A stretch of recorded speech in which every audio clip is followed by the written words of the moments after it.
Bienvenue dans les résidences. C'est le pavillon principal. Donc, ici, c'est une aile un peu isolée où se retrouve l'appartement 1 qui est mon appart. Donc ça, c'est la beauté d'un appartement dans le 1, un beau gris un peu plus asilaire. Donc, salle de séchage slash entrepôt dans lequel on fait sécher tous nos équipements. Donc sinon, ici, c'est la chambre à Albert qui est un autre étudiant dans l'AEC. Isaac. Chambre à Alice qui est une étudiante en aventure-études. Chambre à Alicia qui est une étudiante en tourisme d'aventure. Et ma très belle chambre. On voit ici, j'ai la place pour mes skis, tout mon matériel d'escalade, les casques, les sacs à dos. Disons que dans les restes, on peut aller dans tous les appartements à côté. Souvent, les portes sont ouvertes, sont débarrées, on rentre, puis on commence à parler avec les gens qu'on connaît. C'est super cool pour ça. Puis comme on l'a dit tantôt, bien, autour de la slackline, c'est très communautaire. Donc le soir, après les cours ou les midis pendant les pauses, les gens se retrouvent là. Un jardin communautaire en arrière du cégep, il y a des pistes de trail running dans la forêt en arrière du cégep. Puis on a aussi des terrains de camping qui sont ouverts gratuitement à tout le monde. Et sinon, c'est beaucoup les gens, on se connaît tous parce qu'on est dans des programmes souvent de plein air. Donc on fait des activités ensemble. Donc on se retrouve, on fait des soupers communautaires.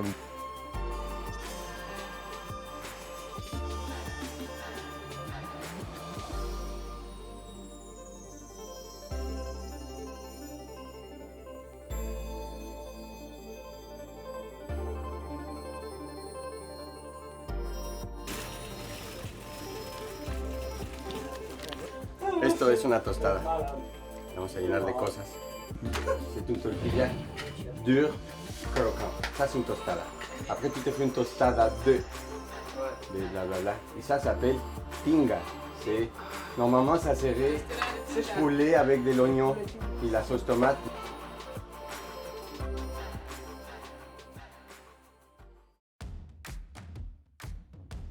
Kayak de mer 1 et 2, ça consiste à avoir en fait tous les éléments théoriques, techniques et sécurité. On passe aussi des notions d'encadrement. On est rendu dans la séquence du cours au jour 4 du kayak de mer 1.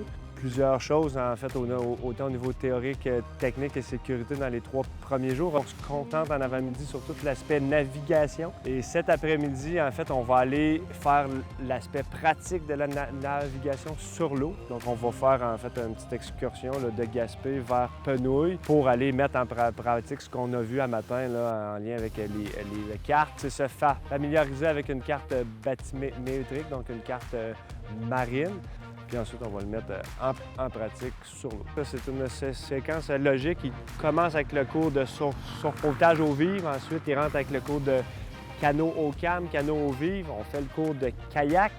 On fait ensuite le cours de transmission des techniques de pagaie. Donc, c'est toute une séquence logique qu'on fait pendant la saison estivale pour couvrir tout l'aspect nautique de ce qui est le plus guidé, en fait, ici là, au Québec. La difficulté pour eux, c'est de voir ça en classe, dans un environnement stable. On est avec des cartes sur des grandes tables avec tous nos outils. Ensuite, c'est apprendre à faire la même chose, mais d'intégrer ça assis, les fesses dans l'eau, dans un kayak avec moins d'outils.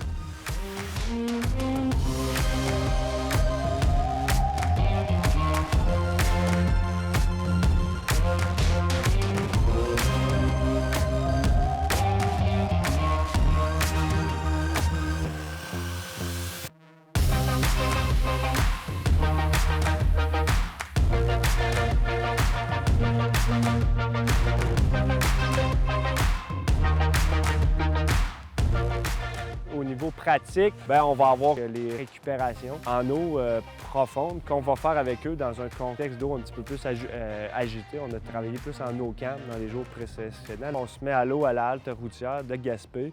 Là, on part dans la baie, en fait. On passe dans une section de la baie qui est beaucoup plus ouverte, où avec le vent, là, la brise de mer qui risque de nous donner des conditions de mer un petit peu plus agitées.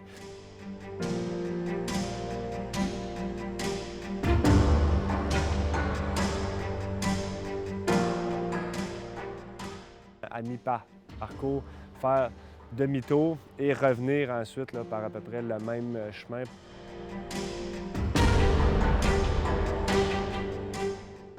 On va être habillé soit avec une combinaison isothermique, donc en néoprène, ou une combinaison étanche. Évidemment, une veste de flottaison individuelle adaptée pour le kayak. Jupette pour venir sécuriser l'îlot. Le seul autre élément qu'on va avoir sur nous, c'est un sac de remorquage parce qu'on va leur faire pratiquer ça. C'est un groupe qui a du potentiel, qui sont conscients de leurs difficultés puis qui veulent prendre action. L'évolution qu'on a faite dans le kayak, on est parti la première journée qu'on a fait du kayak, on était en lac. Par la suite, on est allé dans la baie de Gaspé, que oui, un petit peu de vent, on est dans la mer, ça reste tranquille. On est coupé parce qu'on est dans la baie. Le cours a été vraiment bien organisé dans le fait de se pratiquer à faire à des gens des chavirets, puis nous, on devait les rembarquer dans leur kayak, puis de pouvoir faire ça dans du gros vent, je pense que ça a été bien organisé pour qu'on soit à l'aise.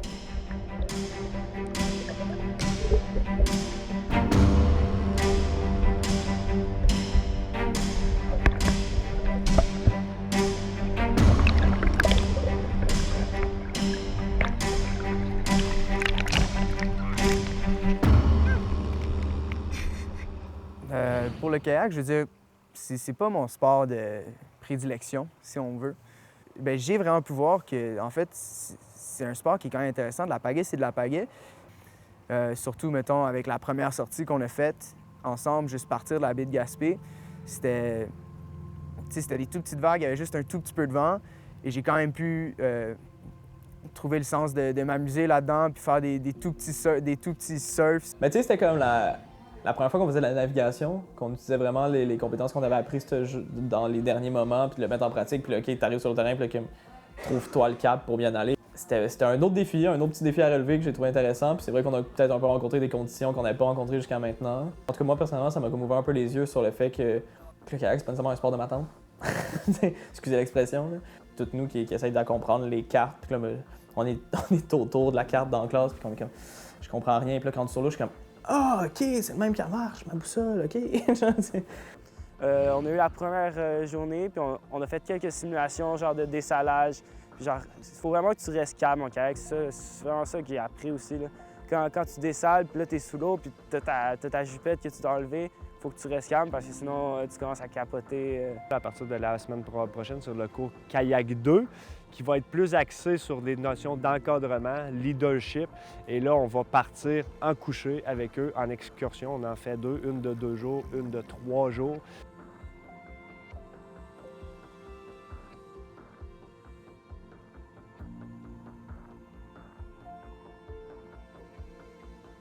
L'expé de kayak, le kayak, ça a été notre expé la plus dure. C'est peut-être aussi qu'on a eu quand même beaucoup d'apprentissage. Genre manque de bouffe, perte d'équipement, moral à plat, mal de mer, remorquage, température. Ça a été rempli d'apprentissage, cette expé-là. Première journée, on avait de l'eau calme, pas beaucoup de vent. Deuxième journée, on avait un bon vent, gros soleil. Puis troisième journée, on a vraiment eu du bon vent puis de la pluie. Donc, première journée, c'était une journée qui était plus axée sur de la distance, du kilométrage. Donc, on a pagayé une bonne partie de la journée. Disons qu'après 4-5 heures de pagaie, on était tous vraiment fatigués. Là, on arrive, on a un repas qui manquait un peu de protéines dedans. Donc, ça a fait en sorte que tout le monde était vraiment fatigué.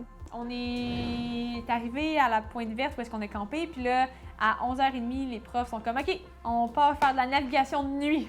Puis là, il y a une partie du groupe qui sont comme « ça ne me tente pas de remettre nos wetsuits complètement mouillés au milieu de la nuit pour aller comme faire un 45 minutes de kayak dans le noir. » On était dans nos kayaks, on faisait une sortie de nuit, on entendait les phoques au loin, puis moi, j'étais sûr à 100% que les phoques allaient venir nous attaquer, puis tout ça. Puis là, on fait juste mettre à pagayer, puis il y a nos pagaies qui font des grosses traces de lumière bleue à chaque coup de pagaie, puis il y avait juste plein de bioluminescence partout.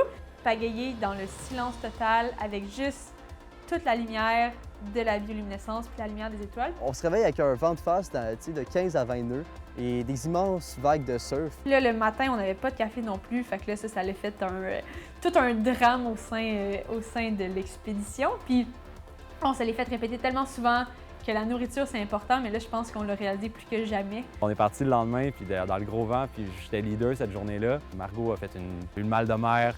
Puis nous, on était en lead qui devait gérer ça. On est arrivé à 7 heures au campement. Tu sais, la deuxième journée, on était plus capable d'avancer tout le monde parce que les repas qu'on avait faits, il n'y avait pas assez de bouffe. On est parti. Puis là, on avait des grosses vagues, on voulait surfer, on voulait avoir du fun, mais en même temps, il fallait progresser. Moi, j'ai eu mal au cœur. Puis en plus, j'étais leader de cette journée-là. J'ai cool day avec Alex. Puis il fallait que je dise là, Alex, j'ai mal au cœur, on s'en va sur le bord. Margot aussi, elle a eu mal de mer, mais c'était vraiment grave. Je pensais avoir bien géré le groupe en général de ma journée, puis comme je l'ai eu tough beaucoup, il s'est passé plein de choses, genre un mal de mer qui nous a fait arrêter un peu plus tôt, des vagues un peu plus grosses que je pensais, des situations de récupérage un peu plus complexes. Puis après ça, c'était de gérer le groupe et tout, de gérer moi mes émotions en tant que nouveau kayakiste qui gère un groupe. Fait que cette journée-là était remplie d'apprentissage. Je me souviens, le soir, j'ai vécu des grosses émotions. J'étais comme... Puis la fille avec qui je guidais aussi, Camille. Il a fallu encore qu'on arrête. Puis on avait, en tant que leader, j'avais encore pas le contrôle. Encore arrivé à genre 8 h le soir. On avait perdu le chaudron pendant la journée. Et puis c'était full long avant qu'on mange à la rétroaction. J'avais tellement pas eu l'impression d'avoir le contrôle que je me suis mis à pleurer. Puis je suis partie dormir après dans ma chambre. On a dessalé en kayak, un kayak à reviré, un kayak double, qui est un kayak couvert en intérieur. On a perdu des chaudrons. On est arrivé au campement vers 8h, 8h30 et on n'avait pas de chaudron. On avait un seul chaudron pour cuisiner pour toute la gang de 20 personnes, ce qui a été un autre très grand défi. 4 sacs de pâtes dans un seul chaudron et pas de contenant pour les entreposer. C'est ça, la dernière journée, comme tu as dit, c'était vraiment intense comme journée. Il y avait de la grosse pluie, du gros vent. Moi, j'adore ces journées-là. Quand je suis en expédition, je me sens tout le temps comme si j'étais en guerre, tu sais. Puis c'est juste, ça te donne le goût de forcer plus puis de te donner plus. On gueulait en tant qu'équipe, on chantait des chansons, tu sais. Fait que c'était quand même pour moi un moment joyeux où j'ai pu me pousser plus. Puis on était supposé se rendre à Percé, mais on a changé d'idée parce que c'était impossible. Moi puis mon groupe, on a une personne dans le groupe qui avait un peu de la misère, fait qu'on a dû la remorquer. Quand on s'attache tout avec notre sac de remorquage, puis tu dois tirer la personne, puis on avait la pluie d'en face. Ça a été dur, mais je suis content de l'avoir fait. Là. Puis là, finalement, quand le brouillard s'est embarqué, puis le vent, puis toute la houle, on s'est comme remorqué. On était 3, plus la personne qu'on remorquait, à se tirer à la corde l'un après l'autre pour essayer de faire de la progression. Et ça a travaillé tellement sur mon moral quand les choses virent mal. Moi, j'ai vraiment trippé sur cette expé-là. C'était la première expé on avait pratiqué un peu le leadership à différents moments, mais là, on leadait dès le réveil jusqu'au coucher, puis on devait tout gérer. Fait que la navigation, la nourriture, le campement, donc tout ça, c'était la sécurité, les récupérations s'il y avait des chavirements. Là, il y avait vraiment de quoi de sérieux, qu'il y avait quelqu'un qu'il fallait qu'on s'occupe sérieusement. Je me souviens que les autres leaders, on s'est ramassés, puis comme, oui, c'était chaotique notre façon de se parler, mais quand on s'est mis en action, puis ça a pas niaisé. Puis ça m'a vraiment fasciné nous autres. C'est comme, OK, quand arrive le temps de prendre des décisions sérieuses, on est là, puis on est concret, puis on a tout cet esprit-là. Même si peut-être il nous manque un peu d'organisation, c'est genre, ah ouais, niaise pas, là. Puis, non, j'étais fier de nous pour ça.